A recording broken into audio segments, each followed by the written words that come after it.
দলকে একটা নিঃশেষ করে দিয়েছেন, আওয়ামী লীগকে আপনি সিন থেকে আউট করে দিয়েছেন, তাহলে আছে কে? বিএনপি। এক দল আরেক দলকে সহ্য করতে পারছেন না, নিজের দলের মধ্যে নিজেরা সহ্য করতে পারছেন না, চাঁদাবাজি এমন হার বাড়ছে, এর দায়িত্ব আসলে অন্তর্বর্তী সরকারের নাকি রাজনৈতিক দলগুলোর উপর বর্তায়? আমি 100% দিব যে এটা অন্তর্বর্তী সরকারের উপর। কারণ রাজনৈতিক দলগুলো কি ওনাকে নিষেধ করেছে? বিএনপি কি বলেছে আমার ওই চাঁদাবাজকে কেন গ্রেফতার করছেন আপনি? অন্তর্কোন্দলের দায় কি অন্তর্বর্তী সরকারের? সেখানেও আছে। কারণ অন্তর্কোন্দল মানে কি? আপনার সাথে আমরা একই প্রতিষ্ঠানে কাজ করছি, আমরা আরেকজনকে হত্যা করে ফেলতে পারবো না তো। তা আপনি বলবেন যে ও দেশ টিভিতে তারা দুইজন সাংবাদিক নিজেরা মরে গেছে, এটা ওদের রাষ্ট্রের দায় নাই। রাষ্ট্রের দায় নাই কেন থাকবে এখানে? রাষ্ট্রের তো দায় আছে। রাষ্ট্র আমি যদি চাই যে এটা প্রিভেন্ট করবে না। সো অন্তর্বর্তীকালীন সরকার যদি মনে করে যে এই বিএনপি মারামারি করছে সেটাতে তার দায় নাই, তাহলে তো হলো না। তার দায় আছে। এখন এই যে মৃত্যুগুলো যে হচ্ছে, প্রভাব খাটানোর জন্য এটা তো হবে। আপনি একটা দলকে একটা নিঃশেষ করে দিয়েছেন, আওয়ামী লীগকে আপনি সিন থেকে আউট করে দিয়েছেন, তাহলে আছে কে? বিএনপি, জামাত। সো তারা তো ক্ষমতার বলয় তৈরি করার জন্য করবে। তাদের বিরুদ্ধে যে অভিযোগ, জামাত এখন বলতেছে প্রায় 90% জায়গা যেগুলা আওয়ামী লীগ ক্ষমতা বলয় তৈরি করেছিল, এনজয় করেছিল, সেগুলোকে এরা দখল করেছে। আমি জামাতের এই অভিযোগ অসত্য মনে করি না, কিন্তু দখল করার সুযোগটা কে দিয়েছে? দখল করার সুযোগটা তো সরকার দিয়েছে। এই যে সরকার এনসিপির লোকজন যে চাঁদাবাজি করছে, মানে খোলা মাঠে সমন্বয়ক নাম দিয়ে, আজকে আমি দেখলাম যে দুদকের যিনি প্রধান উনিও বলেছেন যে এটা আরেকটা মানে আমাদের হেডেক হয়ে গেছে সারা দেশে, সমন্বয়ক পরিচয় দিয়ে চাঁদাবাজি করা, এগুলোকে দমন করা একদম কঠিন হয়ে গেছে। এবং আপনি চিন্তা করে দেখেন, রিয়াদ নামে যে এই ছেলেটা এই চাঁদাবাজি করলো, টোটাল একটা টোকাই। এরকম একটা টোকাই যদি সারা দেশে এত কোটি কোটি টাকা ইনকাম করতে পারে, তার চেহারা, চুরত, অবস্থান সবকিছু নিয়ে যদি আপনি চিন্তা করেন, তার মতো ছেলে যদি এত কোটি টাকা ইনকাম করতে পারে, তাহলে বড়গুলোর কি অবস্থা?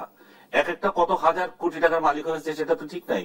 এরা কোথায় যাবে? এরা কিভাবে মানে এই সম্পদ রাখবে?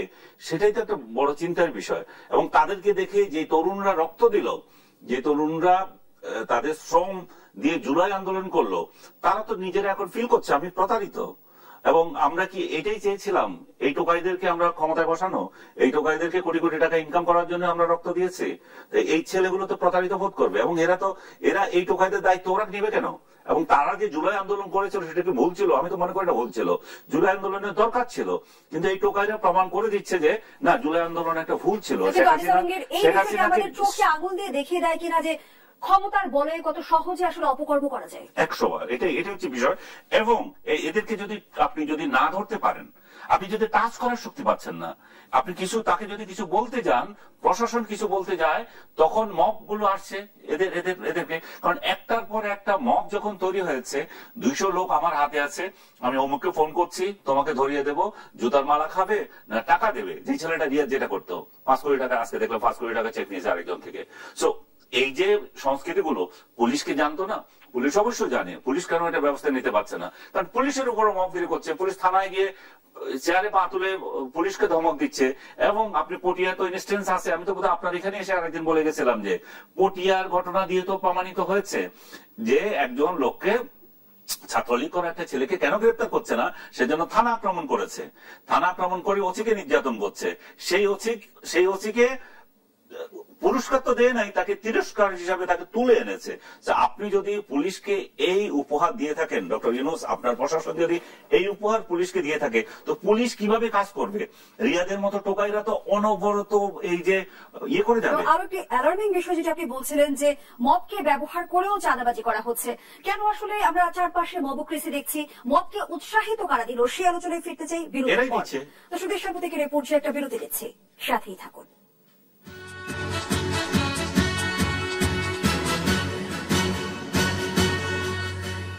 আমরা আমন্ত্রণ দিচ্ছেন দেশ টেলিভিশনের নিয়মিত আয়োজন দেশ সাম্প্রতিক, নিবেদন করছে Arail angle, channel and square বার। আমরা আবারও ফিরছি আলোচনায়। জনাব আনিস আলমগীর, যে আলোচনায় আমরা ছিলাম, আপনি বলছিলেন মবকে ব্যবহার করেও চাঁদাবাজি করা হচ্ছে। আমরা গণঅভ্যুত্থানের পরে কেন দেখছি যে মবের হঠাৎ উত্থান হলো? মবকে উৎসাহ দিচ্ছে কারা? এটা তো বলার অপেক্ষা রাখে না। মব কারা উৎসাহ দিচ্ছে? রাষ্ট্র থেকে তারা উৎসাহ পেয়েছে। দেখেন, আমি বহুদিন আগে টক শোতে কিংবা আমার নিজস্ব পেজে আমি লিখেছি যে বর্তমান সরকারের যদি রাষ্ট্র পরিচালনায় দক্ষতা দেখাতে হয়, তিনটা জিনিস করতে হবে। একটা হচ্ছে মোল্লা, মিলিটারি আর মব, এই তিনটা যদি তার নিয়ন্ত্রণ হারা হয়ে যায় তাহলে সফলতা আসবে না। এবং মোল্লা দেখেন, মোল্লা বলতে হয়তো অনেকে নেগেটিভ ওয়েতে দেখবে, মোল্লা বলতে আমি যে ওই কমিউনিটি টোটালটা বোঝাচ্ছি, আমাদের মৌলবী সমাজকে। এবং মৌলবী সমাজ তো আসলে মোল্লা বলা যায় না, যেগুলো উৎপাত করে তারা হচ্ছে ওই শ্রেণীকে আমরা ট্রিট করি। তারা যা ইচ্ছা তা করতে পারবে। আপনি কি শাড়ি পরছেন, ও কি করছে, রাষ্ট্র থেকে এটাই শুরু হয়ে গেল। মেয়েরা ফুটবল খেলতে পারবে না, একটার পর একটা ফতুয়া দেওয়া শুরু হয়ে গেল যখন 5 আগস্টের পর থেকে। যে এদেরকে যদি আপনি নিয়ন্ত্রণ না করেন তাহলে বহির্বিশ্বে বাংলাদেশের কি ইমেজ যাবে, এটা একটা তালিবানি রাষ্ট্র হওয়ার পথে। এটা একটা জিনিস, রাষ্ট্র যদি এটা না করতে পারে। এবং ডক্টর ইউনূসের জন্য এটা বড় আনফরচুনেট হবে, যে লোক বাংলাদেশে মহিলাদেরকে বের করে এনেছে, কর্মসংস্থান দিয়েছে, সারা বিশ্বে তার এই নাম। তো তাহলে তার শাসনে যদি মেয়েরা যদি এভাবে নির্যাতিত হয় তাহলে রাষ্ট্র, আমাদের আর মুখ থাকে না বাইরে। তারপরে মিলিটারির কথা আসেন, মিলিটারি সহযোগিতা ছাড়া একটা রাষ্ট্র চলতে পারে না, এই ধরনের সরকার বিশেষ করে। কারণ আপনাকে তো কোনো রাজনৈতিক দল শক্তি নাই, আপনার নিজস্ব শক্তি নাই যে আপনাকে হেল্প করবে। তাহলে আপনাকে নির্ভর করতে হবে আপনার সশস্ত্র বাহিনীর উপর, আপনার অন্যান্য আইন শৃঙ্খলা রক্ষাকারী বাহিনীর উপর, আপনার বিডিআর, আপনার পুলিশ, আপনার আরো যারা যারা মেশিনারিজ আছে, এবং তার মধ্যে সর্বোত্তম